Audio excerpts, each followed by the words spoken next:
day he will return, when the righteous King will come to judge the earth. There'll be darkness, crying, heartbreak and distress, but those who wait on him will live to celebrate. So we sing, oh, this is the cry of a generation that will see the King.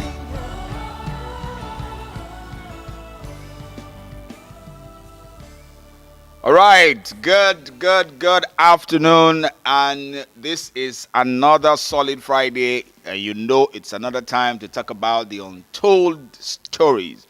It's good to be alive, it's good to be well, and it's good to see another weekend.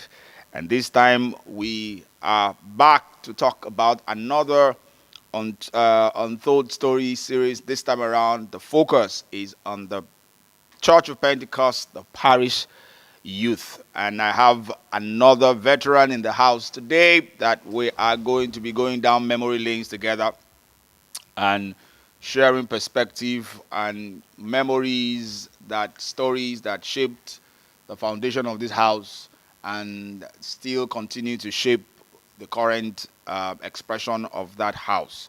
I am your friend and brother Adeolu Ogunubi. They call me Papa D, and I'm still going to be your host. Just before I introduce my very special guest and the person that will be sharing our perspective today, this is the third season for the Parish Youth story, and it's a great delight to have this particular series continue.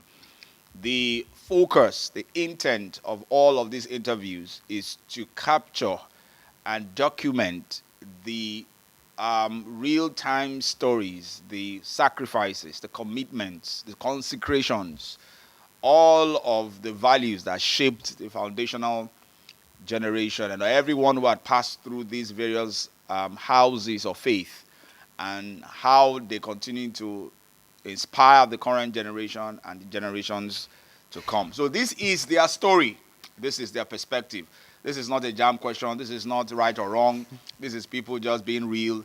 They are going to be talking about things that happened 25 years ago, 30 years ago. They don't have to be accurate. The memories will not capture everything the way it is. So it's not about we're not trying to rewrite or write history. We're just trying to give people an opportunity to relive their moments, to share their stories, and use that as an opportunity to inspire the next generation. So if you are joining us today, we'd like you to be part of the conversation. If you want to talk to my guest, you have the opportunity to do so. The number to call is 0809 888 1024. I take that number again, 0809 888 1024. You can ask any question, but I reserve the right to admit your question. Whether or, well, the guest too reserves the right to answer or not. All right, so you have the opportunity to do so. You can also go on Facebook, go on my timeline and search for it. We're live. You can also go on YouTube, Untold Story NG, and you can drop your comments there. We will see it and we will read it, and you can also call. So today, let me allow you come face to face with my guest. My guest, like I said, is a veteran. She is been in the house, she's been in the building, since the formative years, a childhood friend, and she has had the privilege to be within the vicinity of this same house over the last, almost getting close to 4 decades. So we're talking about the veteran. So very quickly, I want to welcome very specially Sister Tola Opatunde, a.k.a. Mommy T. That's what she used to be called. And that name has still stuck. That's not changed. Tola, you're welcome very powerfully. Thank you very much. Yeah, so, all right. So, the very first thing people want to know is, who is she? Where is she from? So a brief introduction about yourself in 2-3 minutes. Who is Tola Opatunde? Actually, that question is such a broad question. When you say, who is somebody? What do you want to know? Is it my characteristics? Is it physical What, attributes? Is it geographical what? information? So, what do you want to know when you say who is Tola Opatunde? I am Tola. Me, I am Omotola Okay, Opatunde. so what do you do? What do you do currently? I know that today is going to be. What do you do currently? And I'm sure Okay. that when she tells you what she's doing currently, you understand why it's going to be a tough interview today. When you are talking to people in that profession, that's all you get. Well, I am in one of the oldest profession in the world. I'm not Uh-huh. talking of that profession, no, the teaching profession. Exactly. They know already that. That's how they respond. Okay, yeah. So, all right. So, it's can you let's talk about what we're here to talk about the Parish Youth. Let's talk about the Parish Youth Church of Pentecost, the Anglican Communion. Then, in your active days, it was known as the Youth Council. Council, yeah. The Youth Council. Can you just walk us through your earliest memories of how you started with the Youth Council? What can you vividly or faintly remember about the beginning days of the Youth Council? Okay. Um, Basically, the youth council was just like the introduction to the Anglican Communion. My family Yeah. is an Anglican family, Okay. but along the way, we left the Anglican Church. You And left. yeah, my family left the Anglican Church. Oh, So, okay. so we came back. We came back in the late 80s. We weren't gone for too long. We came back in the late 80s. We moved to Festac.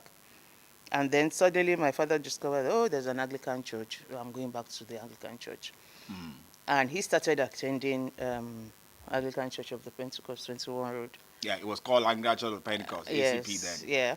Some So JJCs don't know that. it was after a while, my younger sister also started attending with him. So it became just my mom and my brothers and I that were attending the other church.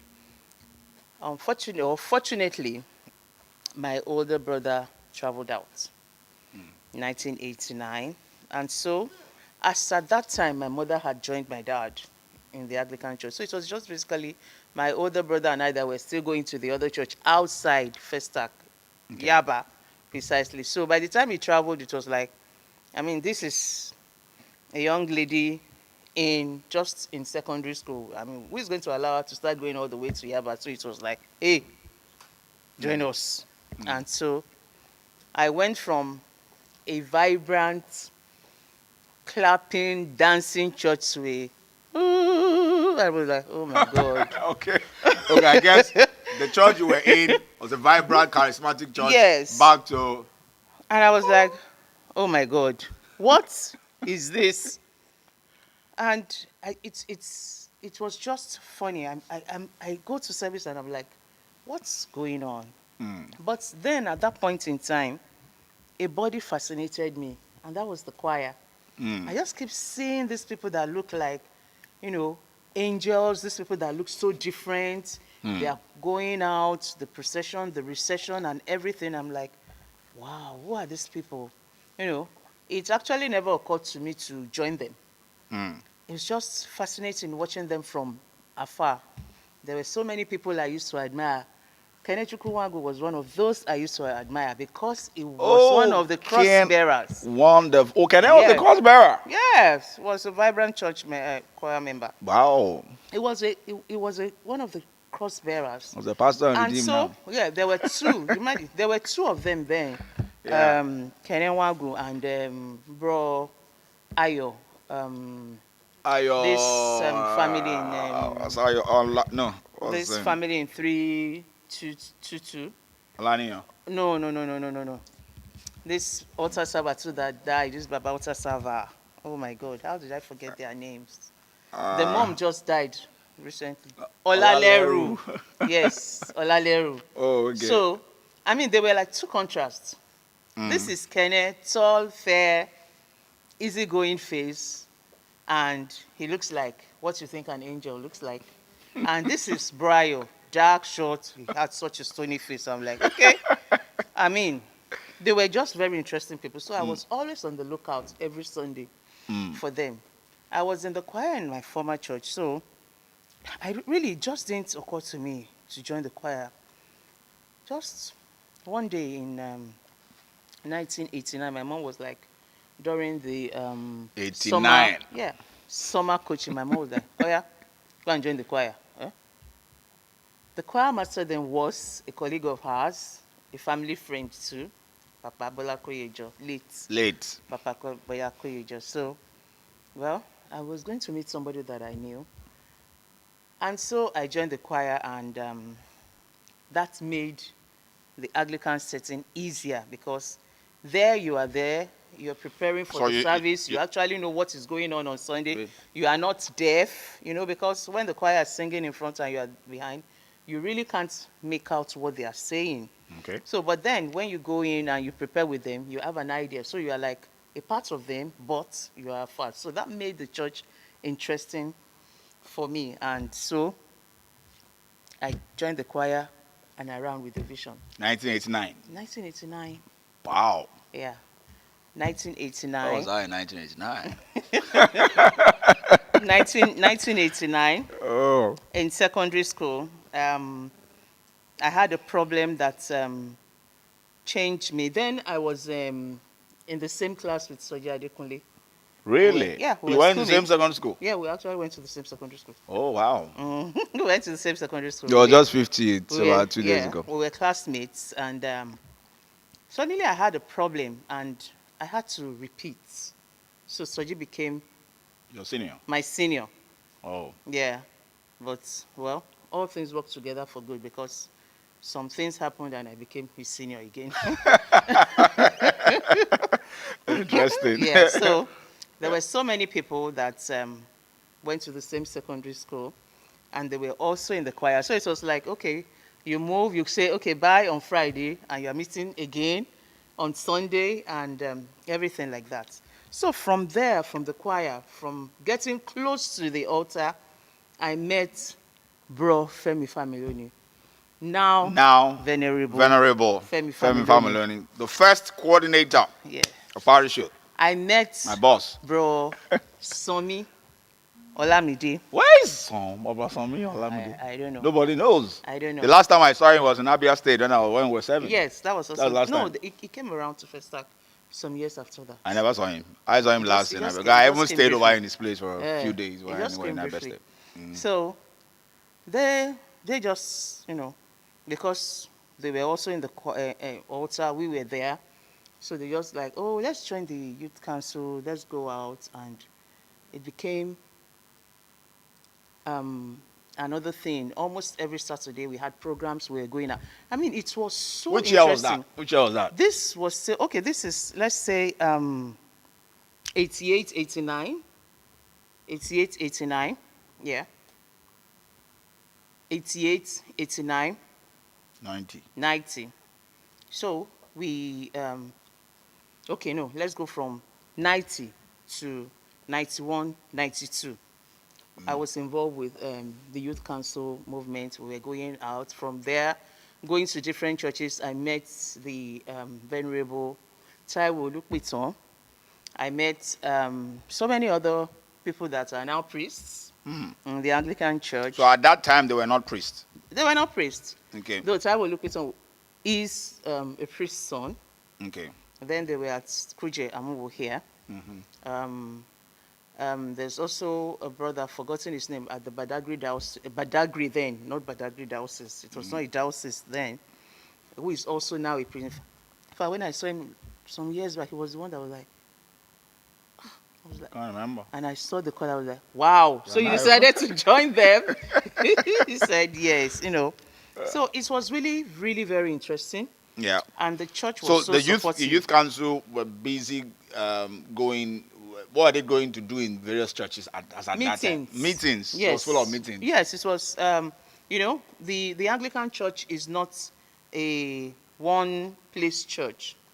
is a church that is connected to your area to the larger area, and then to the central area, Okay. which we call your local church, your archdeaconry, and the diocese. Diocese. Yeah. So if we were not having parish programs, we were having archdeaconry programs, and the archdeaconry programs basically was what was taking us, to places. Even the parish programs, because then it was just one diocese. Yeah. Diocese of Lagos. Diocese of Lagos. Yeah. And then we didn't have this much archdeaconries then. Yeah. So Festac, Badagry, they were all still the same. Ojo was still the same. There was nothing like Ojo archdeaconry, Festac archdeaconry, no, nothing like that. We were all under the Diocese of Lagos. So it was like, okay, when they want to have the meeting in Festac, everybody comes to Festac. Yeah. Sometimes we go to Ojo, St. Michael's, and then a lot of times we go to Badagry and stuff like that. So we were always going out until suddenly, I guess that must be by 1991, Yeah. going to 92. The idea of, especially in COP, now COP, that, okay, we have this youth council, but some set of youths were not captured. Yeah. It seemed like the church was divided. So let's bring everybody in, because it's supposed to encompass every youth in the church. Yeah. So who are these people? And then they identify them as the victory class. Is that so? All right, fire off. Interesting so they were story. The victory class people. Oh, they were the spiritual people. So the people in the main church were the carnal people then. Who said so? Oh, we know now. We know now. Those were the ones that go to parties and drink and stuff like that. The girls in the adult churches were the ones with the skimpy outfit and all sorts of that. So but the people in the victory class. Who brought that idea that, okay, it's all encompassing, there's some set of people that are not carried along, let's go and look for them? Whose idea was that? I think it was the vicar at that time. That must have been now retired. No. Retired Right Reverend. How did I forget my daddy's name? Obalo. No, Obalo. No. No, Obalo. And not this if one you that think went you to are born Ibadan. again, you are born again. I'm born again 10 times. Yes, the Americana. What's his name? The Americana. What's his name? Okubadejo. Okubadejo. Okubadejo. You know, Okubadejo resumed at the church December 1989. Oh. Yes, December 1989. So he was really he observed the movement, and he was the one that called the attention of the then coordinators to the fact that the Parish Youth Council is not actually a Parish Youth Council, because it's not actually carrying all the youths in the church. So he said, go and do something about it. So the strategy, we had to start planning. How do we get these people that seem as if... These are very cuckoo people. that seem as if they are the only one going to heaven. The only one going to heaven. You know, and really there was no tax too daunting for him then. So, yeah, well, let's approach them. Then we also had people like, there were so many other people then. Bro Eric. Yeah. I've forgotten his surname. Yeah. Bro Eric. A lot of the wow. I know brothers that were in the now evangelical committee were also part of the youth. Bro Ernest. Bro Toriola. Yes. Brother, all those other people. So a lot of them have left. A lot of them had left. But do you know, even then, there was also division. Yeah. Yes, because you had the SUs. Amongst them, the bro Olu and Co. Now Reverend. Yes. Yeah? And the those that were just basically the Christians in the church. Like Venerable Familuni. You know, they do not belong to anybody So they were Vicar's just group. there. They were Vicar's group. So they are the ones that sing the chant. How did Reverend Familoni, now venerable, Mm. how did he become the first coordinator? Who did? Because was that an election or was that an appointment? I Because think it was I don't have that story. appointment. I think it was an appointment. It was Okay. appointed. Yes, it was appointed by the vicar. Oh, Yes, great. because the youth council basically was filled with a lot of we secondary school um, students, Yeah. plus those adults, the bro Erics and co. So, but the target basically was youth council. So it was to get us from the secondary school and the tertiary, institution. Those Yeah. were the people that are supposed to form the youth council, Okay. not Sunday school children. Okay. Yeah. So that was how it started, and they came around, talked to you guys.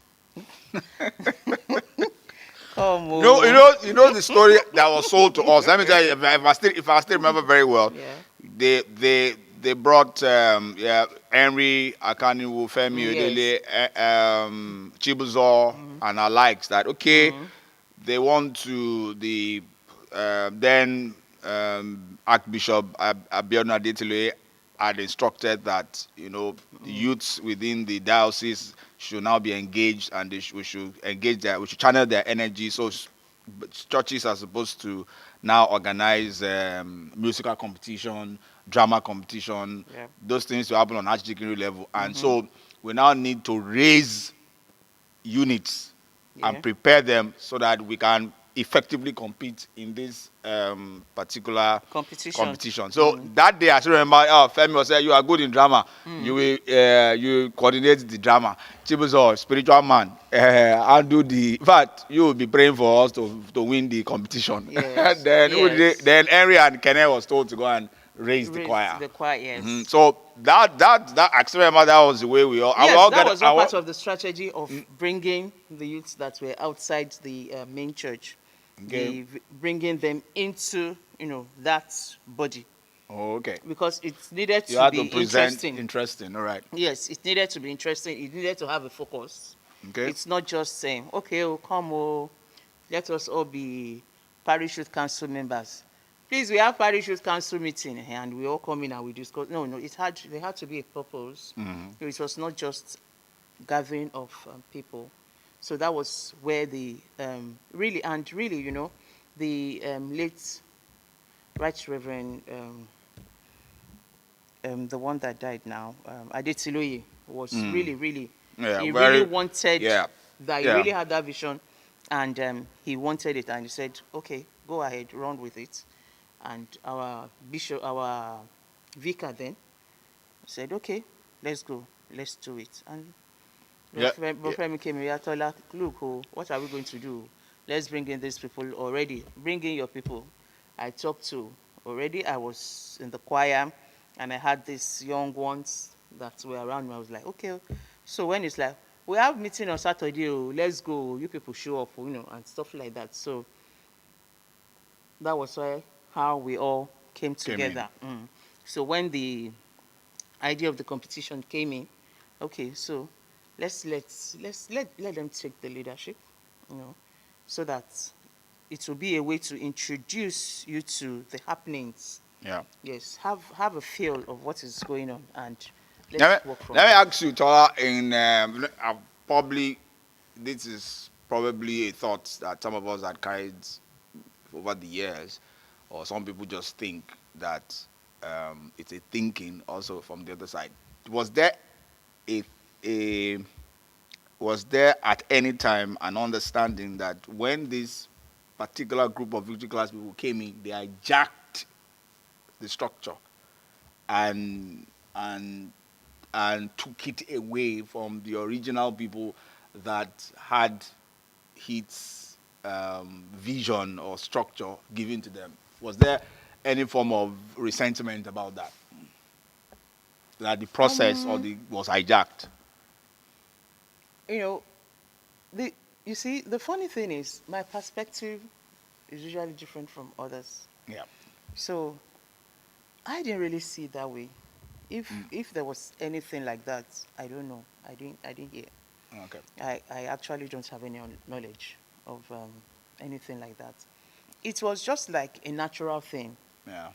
Though, well, maybe when you look at it, maybe some people who thought, oh, maybe I should have been the head of this or the head of that. Yeah. Maybe, but it was like just natural. Yeah. The Nobody growth was actually, organic. yes, nobody actually just, it was like a mutual, oh, who should be the leader? Everybody is saying, okay, it should be this person. Yeah. Who should head this group? It's that person. Yeah. And, everybody was just flowing together. We were just moving. We all, suddenly it was like this revival, and the fire just blew, and everybody just caught this vision. Exactly. And we were all just moving towards it. Fantastic. Because we had that one vision that we all want the youth in the church to be of one body.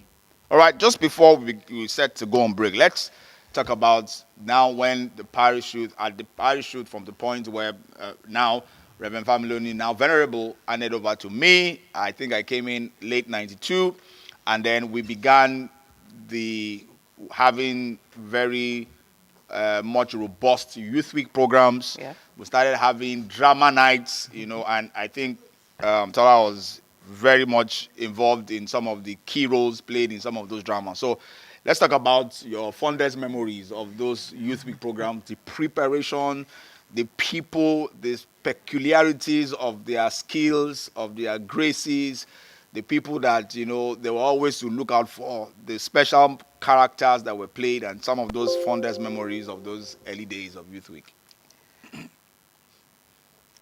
For me, when I joined the choir choir became like a home to me, because it's And good enough, she's still there. She's a veteran in the choir. It's 1989. it gave me an understanding of Yeah. the workings of the church. Yeah. So when I joined the youth council, it also gave me another understanding of the workings of the church. So when the youth victory class members came in, it was another experience. I was like, okay, let's go on. Let's see where this is going to, lead us.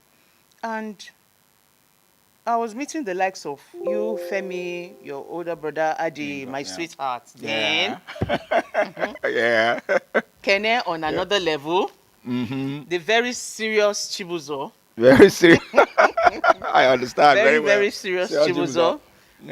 The comical Henry. And it just became like there had been no separation. It was along. just like we all flowed together. And this was meant to be all. Yes, this was meant to be. And it was like the whole universe was just working with us. Yeah. And so when I got admission, 93, and so everybody was like, okay, so we are all going to school. Oh, those of you that are around, please hold the fort and don't let this house go back to what it was. I went March, and I think I came back April. Why? ASU strike. Oh! ASU strike. ASU strike. Yeah. We had ASU strike for 6 months. Oh, And yes. forgotten. Yeah. And the funny thing was that for the next 3 consecutive years, we had that ASU strike for 6 months. The same months, April to September. After Youth Week. It was always after Youth Week, before ASU strike was called off. Okay. No, it was then we used to close schools now. Yes, now.